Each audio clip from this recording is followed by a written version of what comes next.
టాలీవుడ్ ఇండస్ట్రీలో ఒకప్పుడు top heroine. మొదటి సినిమాతోనే సూపర్ హిట్ అందుకొని కుర్రకారు ఫేవరెట్ బ్యూటీగా మారిపోయింది. ఆమె ఎవరో కాదు, హీరోయిన్ ఇలియానా. తెలుగు, తమిళంలో వరుస ఆఫర్స్ అందుకుంటూ అగ్ర హీరోయిన్గా స్టార్ స్టేటస్ సంపాదించుకుంది. కానీ ఆ తర్వాత దక్షిణాదిలో ఈ బ్యూటీని బ్యాన్ చేయడంతో బాలీవుడ్ షిఫ్ట్ అయ్యింది. అక్కడ కూడా అనుకున్నంత ఆఫర్స్ రాలేదు. దీంతో కొన్నాళ్ల పాటు ఇండస్ట్రీకి దూరంగా ఉండిపోయింది. ఆ తర్వాత ప్రెగ్నెంట్ అంటూ సోషల్ మీడియాలో పోస్ట్ చేయడంతో నెట్టింట ఈ బ్యూటీ హాట్ టాపిక్ అయ్యింది. గతేడాది ఆగస్టులో పన్నంటి బాబుకు జన్మనిచ్చింది. తన కొడుకు కోవా ఫినిక్స్ డోలన్ అని ఫ్యాన్స్ కి పరిచయం చేసింది ఇలియానా.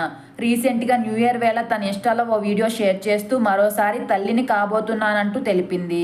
గతేడాది జనవరి నుంచి డిసెంబర్ వరకు తన జీవితం ఎలా ఉందనేది చూపిస్తూ చిన్నపాటి వీడియో రిలీజ్ చేసింది.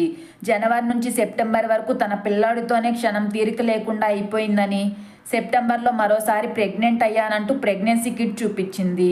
ఆ పోస్ట్ చూసిన ఇలియానా ఫ్యాన్స్ తనకు కంగ్రాచులేషన్స్ తెలుపుతున్నారు. అలాగే త్వరలో మరో చిన్నారి రాబోతుందంటూ కామెంట్స్ చేస్తున్నారు. ఇదిలా ఉంటే కొన్నేళ్ల క్రితం తన ప్రియుడు మైకేల్ డోలన్ను పెళ్లి చేసుకుంది ఇలియానా. అయితే తన పెళ్లి విషయాన్ని రహస్యంగా ఉంచింది. 2023లో కొడుకు పుట్టిన తర్వాత తన భర్త పేరు, ఫోటోను రివీల్ చేసింది ఇలియానా.